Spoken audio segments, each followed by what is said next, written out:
Hi guys, it's Markets by Pearl. Today, I will share with you me and my mom's reaction to Cinema Inside Out 2 movie. So, when we arrived in the seats, 1918, we were looking at the trailer of the movie. And I thought that was we were gonna watch. I was so confused. Then, after those 3 trailers, and then Inside Out 2 movie starts now. And the Inside Out 2 was very emotional at the ending.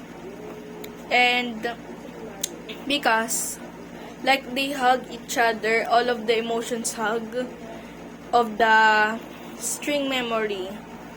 I don't know what is that called.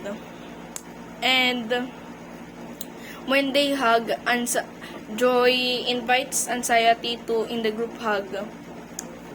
So that is very emotional, and Anxiety apologized to them that she's really sorry.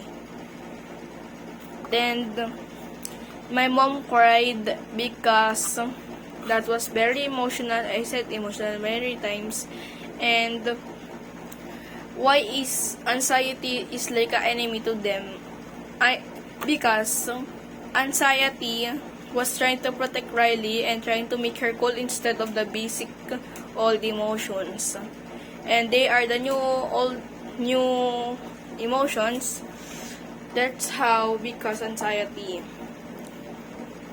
And when the new Inside Out 2 characters showed up, I really like embarrassment and envy. Just a little bit. So, that's how it works. Thank you for watching, guys.